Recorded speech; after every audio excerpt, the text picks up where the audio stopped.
ଆଜିର ରାଶିଫଳ ଜୁଲାଇ ମାସ 28 ତାରିଖ 2026 ମସିହା ମଙ୍ଗଳବାର।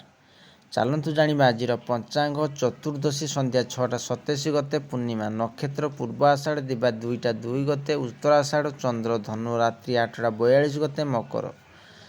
ଚାଲନ୍ତୁ ଜାଣିବା ଆଜିର ସୂର୍ଯ୍ୟ ଉଦୟ ସମୟ 5ଟା 25, ସୂର୍ଯ୍ୟାସ୍ତ ସମୟ 6ଟା 23। ତୁଳା ଓ କୁମ୍ଭ ରାଶିର ଘାତ ଚନ୍ଦ୍ର, ମକର ରାଶିର ଘାତ ବାର।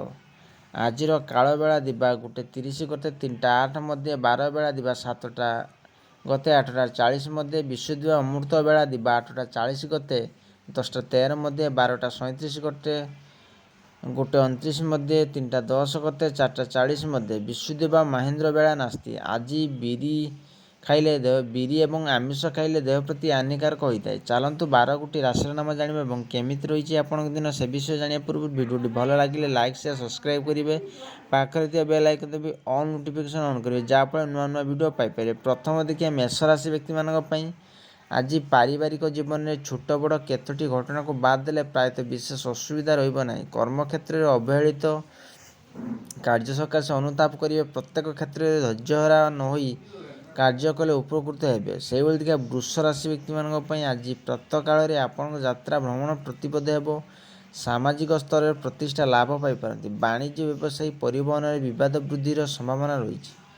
କଠୋର ଓ ପରିଶ୍ରମ ଜନିତ କାରଣରୁ ଶାରୀରିକ ଅସୁସ୍ଥତା ହୋଇପାରେ। ସେହିଭଳି ଦେଖିବା ମିଥୁନ ରାଶି ବ୍ୟକ୍ତିମାନଙ୍କ ପାଇଁ ଆଜି ପାରିବାରିକ କ୍ଷେତ୍ରରେ ବ୍ୟତିକ୍ରମ ଲାଗି ରହିଥିଲେ ମଧ୍ୟ ମନ କଥା ମନରେ ମାରି ଚଳିବାକୁ ବାଧ୍ୟ ହେବେ। ଆର୍ଥିକ ସମସ୍ୟାର ସମାଧାନ କରିବା ସମ୍ଭାବନା ରହିଛି। ବ୍ୟବସାୟୀ କ୍ଷେତ୍ରରେ ଯେତେଟା ପରିସ୍ଥିତିକୁ ଜଟିଳ ମନେ କରୁଛନ୍ତି, ବାସ୍ତବରେ ସେପରି କିଛି ହେବନି। ସେହିଭଳି ଦେଖିବା କର୍କଟ ରାଶି ବ୍ୟକ୍ତିମାନଙ୍କ ପାଇଁ ଆଜି ଅର୍ଥ ସମ୍ପର୍କିତ ସମସ୍ୟା ସୃଷ୍ଟି ହେବ।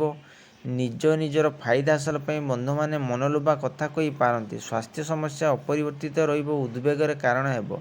କର୍ମକ୍ଷେତ୍ରରେ ବ୍ୟସ୍ତବହୁଳତା ଲାଗି ରହିବ। ସେହିଭଳି ଦେଖିବା ସିଂହ ରାଶି ବ୍ୟକ୍ତିମାନଙ୍କ ପାଇଁ ଯାନବାହନ ଚାଳନାରେ ସତର୍କତା ଅବଲମ୍ବନ କରିବା ଭଲ ହେବ। ଅବଶ୍ୟ ଆତ୍ମୀୟ ସ୍ୱଜନମାନଙ୍କ ସାହାଯ୍ୟର ପ୍ରତିଶ୍ରୁତି ଆପଣଙ୍କୁ ନୂତନ କର୍ମାରମ୍ଭ ପାଇଁ ପ୍ରେରଣା ପ୍ରଦାନ କରିବ। ପ୍ରତ୍ୟେକ କ୍ଷେତ୍ରରେ ଅଜଣା ଅଶୁଣା ବ୍ୟକ୍ତିଙ୍କଠାରୁ ଦୂରେଇ ରହିବା ଭଲ। ସେହିଭଳି ଦେଖିବା କନ୍ୟା ରାଶି ବ୍ୟକ୍ତିମାନଙ୍କ ପାଇଁ ଆଜି ବାଣିଜ୍ୟ ବ୍ୟବସାୟ ଚେଷ୍ଟା କରୁଥିବା କାମରେ ଶୁଭଫଳ ପାଇବେ। କାର୍ଯ୍ୟବ୍ୟସ୍ତ ଯୋଗୁଁ ମିଶିବାକୁ ଆସୁଥିବା ବନ୍ଧୁଙ୍କ ସହ ଆଲୋଚନା କରିବାକୁ ସମୟ ପାଇବେ ନାହିଁ। ବ୍ୟବସାୟୀ ବା କ୍ଷେତ୍ର ସମ୍ପର୍କୀୟ ଜଣେ ବନ୍ଧୁ ସାହାଯ୍ୟ ପ୍ରତିଶ୍ରୁତି ଦେଇପାରନ୍ତି। ସେହିଭଳି ଦେଖିବା ତୁଳା ରାଶି ବ୍ୟକ୍ତିମାନଙ୍କ ପାଇଁ ଆଜି ଶିକ୍ଷା ଓ ସମ୍ପର୍କ ଆଲୋଚନା କ୍ଷେତ୍ରରେ କେତେକ ବ୍ୟତିକ୍ରମ ସୂଚନା ରହିଛି। ଆନୁଷ୍ଠାନିକ କ୍ଷେତ୍ରରେ ପଦମର୍ଯ୍ୟାଦା ବୃଦ୍ଧି ଘଟିବ। କଳା ସାହିତ୍ୟ ସାମ୍ବାଦିକତା ତଥା ସାହିତ୍ୟ ଆଧ୍ୟାତ୍ମିକତା କ୍ଷେତ୍ରରେ ବେଶ୍ ଆଦୃତ ହେବ। ସେହିଭଳି ଦେଖିବା ବିଛା ରାଶି ବ୍ୟକ୍ତିମାନଙ୍କ ପାଇଁ ପାରିବାରିକ ସମସ୍ୟା ମାନସିକ ସ୍ଥିତିକୁ କଳୁଷିତ କରିପାରେ। କୌଣସି କାର୍ଯ୍ୟ ସମ୍ପନ୍ନ କରିବା କ୍ଷେତ୍ରରେ ବନ୍ଧୁମାନେ ଅସହଯୋଗ କରିବେ। କର୍ମକ୍ଷେତ୍ରରେ ଶତ୍ରୁ ଉପଦ୍ରବ କ୍ରମଶଃ ହ୍ରାସ ପାଇବାର ଅନୁଭବ କରିବେ। ଅନ୍ୟକୁ ସାହାଯ୍ୟ କରିବାକୁ ଯାଇ ନିଜେ ହଇରାଣ ପଡ଼ିପାରନ୍ତି। ସେହିଭଳି ଧନୁରାଶି ବ୍ୟକ୍ତିମାନଙ୍କ ପାଇଁ ଆଜି ମାନସିକ ଅସ୍ଥିରତା ଲାଗି ରହିବ। ପ୍ରତିଯୋଗିତା କିମ୍ବା ପ୍ରତିଦ୍ୱନ୍ଦ୍ୱିତା ବୃଦ୍ଧି ପାଇବା କାରଣରୁ ବ୍ୟବସାୟୀରେ ମତାନ୍ତର ଦେଖାଦେଇପାରେ। ଆପଣଙ୍କ ଉଚ୍ଚସ୍ତରରେ ସମ୍ପର୍କ ବୃଦ୍ଧି ପାଇବ।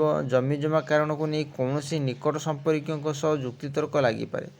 ସେହିଭଳି ଦେଖିବା ମକର ରାଶି ବ୍ୟକ୍ତିମାନଙ୍କ ପାଇଁ ଆଜି ଆପଣଙ୍କ କଥା ଓ କାମରେ ତାଳମେଳ ରହିବ ନାହିଁ। ସ୍ୱାସ୍ଥ୍ୟ ଓ ପାରିବାରିକ ସମସ୍ୟା ପୂର୍ବପରି ରହିବା ହେତୁ ସାମୟିକ ଚିନ୍ତା କରିବେ। ହାତକୁ ନେଇଥିବା ନୂତନ ଯୋଜନାଟିକୁ କାର୍ଯ୍ୟକାରୀ କରିବା ପାଇଁ ପରିବାରକୁ ପୂର୍ଣ୍ଣ ସହଯୋଗ କରିପାରନ୍ତି।